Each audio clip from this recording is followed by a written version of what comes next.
Hi friends, welcome to our channel.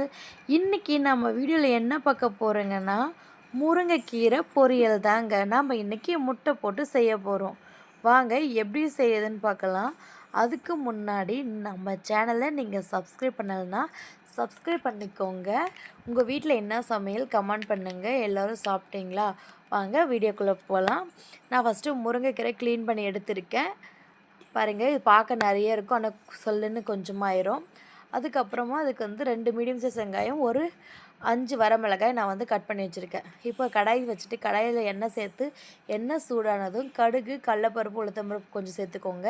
சேர்த்து நல்லா பொரியட்டும். அடுத்து வந்து கட் பண்ணி வச்சுருக்க வெங்காயம், அப்புறம் வந்து வரமிளகாய் 2யும் ஒன்றாவே சேர்த்து நல்லா வதக்கிடலாம். நல்லா பொன்னிறமாக வர்ற வதக்கிக்கோங்க. பாருங்கள், நல்லா வதக்கணும். அப்போ வதங்கினதுக்கு அப்புறமா வந்து தூள் உப்பு சேர்க்கணும். கல் உப்பு சேர்க்கக்கூடாது. பொரியலுக்கு நம்ம தூள் உப்பு தான் சேர்க்கணும். ஏன்னா கல் உப்புனா, அப்படி தூள் உப்பு இல்லைன்னா கல் உப்பு வந்து ஒரு டம்ளர் தண்ணியில் கரைச்சி ஊற்றிக்கோங்க கொஞ்சமாக. ஏன்னா வந்து தூள் உப்பு தான் சேர்க்கணும். கல் உப்பு சேர்த்திங்கன்னா வச்சுக்கோங்க, அங்கங்கே நின்றுடும்.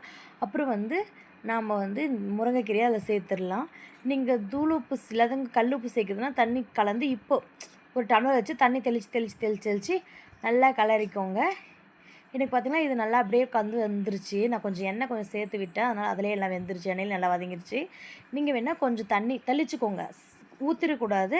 லைட்டாக தண்ணி, அந்த உப்பு தண்ணி இருக்குல்ல, அதை தெளிச்சுக்கோங்க. லேசாக தெளித்து நல்லா கலரிக்கோங்க.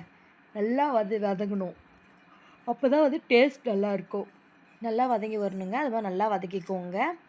நீங்கள் வந்து இது மாதிரி செஞ்சு கொடுத்தீங்கன்னா பசங்க வந்து நல்லா விரும்பி சாப்பிடுவாங்க. பசங்க வந்து முருங்கைக்கீரைனாவே சாப்பிட மாட்டாங்க. நம்ம முட்டை போட்டு செய்கிறப்போ அது நல்லாயிருக்கும். கீரை சாப்பிட்றதுக்கு பசங்க நல்லா சாப்பிடுவாங்க. நீங்கள் செஞ்சு கொடுங்க. பாருங்கள், இது மாதிரி நல்லா வதக்கணும். பாருங்கள், பார்க்குறதுக்கு எவ்வளோ கீரை இருந்துச்சு. ஃபுல்லாக சுருகி கொஞ்சமாக வந்துடுச்சு. ஒரு பெருசாக ஒரு சர்க்கிள் மாதிரி பண்ணிக்கலாம். அதில் வந்து முட்டை உடச்சி ஊற்ற போகிறோம். நான் இன்றைக்கி வந்து ஒரு 3 முட்டை எடுத்திருக்கேன். நீங்கள் வந்து எக்ஸ்ட்ரா கூட ஒரு முட்டை சேர்த்துக்கலாம். முட்டை சேர்த்துட்டு முட்டைக்கு மட்டும் கொஞ்சம் உப்பு சேர்த்து அது கொஞ்சம் நல்லா தள்ளி விட்டிங்கன்னா சரியாக போகும். ஆனால் இதுவும் ஓகே தான், நல்லா தான் இருந்துச்சு. கொஞ்சமாக மிக்ஸ் ஆகிறது. பாருங்கள், அந்தளவுக்கு நல்லா மிக்ஸ் ஆகி வருது பாருங்கள். நீங்கள் வேணால் கொஞ்சம் பெப்பர் கூட சேர்த்துக்கோங்க. அவ்வளோதாங்க. நல்லா அப்படியே வந்து கீரை அதில் சேர்த்து நல்லா கலர் பார்க்க தாங்க ஃபஸ்ட்டு ஸ்டார்டிங் எப்படி இருக்கும் பாருங்கள். எல்லாமே வந்து முட்டை பொரியல் மாதிரி வந்துச்சு பார்த்தீங்களா? அவ்வளோதாங்க. இப்போ சுடு சாதத்தில் போட்டு சாப்பிட்டா சூப்பராக இருக்குங்க. இதோட பயன்கள்னு பார்த்தீங்கன்னா வச்சுக்கோங்க, இது முருங்கையில் வந்து அதிக அளவில் நமக்கு ஆன்டி ஆக்சிடென்ட், உடல் பருமன், சர்க்கரை நோய், இரத்த சோகை இதெல்லாம் பார்த்துக்கும். இருதய நோய் இருந்தால் அதுவும் கழிச்சு, அப்புறம் சர்க்கரை நோய் இருக்குல்ல, அதை வந்து கரெக்டாக வச்சுக்கிறதுக்கு இது வந்து பயன்படுதுங்க. நீங்கள் இது வந்து தினமும் குடிச்சிட்டு வந்தீங்க, தினமும்னா ஒரு நாள் விட்டு ஒரு நாள் கொஞ்சமாக வெறும் வயிற்றில் குடிச்சிங்கன்னா உங்களோட வெயிட்டு குறையும்.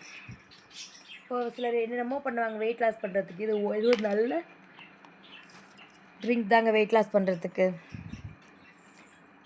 நீங்கள் இதை செஞ்சு தான் பாருங்களேன், எப்படி இருக்குன்னு சொல்லிட்டு உங்களுக்கு தெரியும். நீங்கள் செஞ்சு பார்த்துட்டு கமெண்ட் பண்ணுங்கள். வேறு லெவல் டேஸ்ட் இருக்குங்க. ஆனால் இது முருங்கைக்கீரை வந்து நல்லா வந்து கிளறிட்டே இருக்கணும். அவ்வளோதாங்க. சுடு சாதத்தில் வச்சு முருங்கைக்கீரையை போட்டு நல்லா பிசைஞ்சு சாப்பிட்டா வேறு மாதிரி இருக்குங்க. கண்டிப்பாக ட்ரை பண்ணுங்க, எல்லாருக்கும் பிடிக்கும். வாங்க எல்லோரும் சாப்பிட்லாம். இந்த வீடியோ உங்களுக்கு பிடிச்சிருந்தா லைக் பண்ணுங்கள், ஷேர் பண்ணுங்கள், கமெண்ட் பண்ணுங்கள். Bye friends.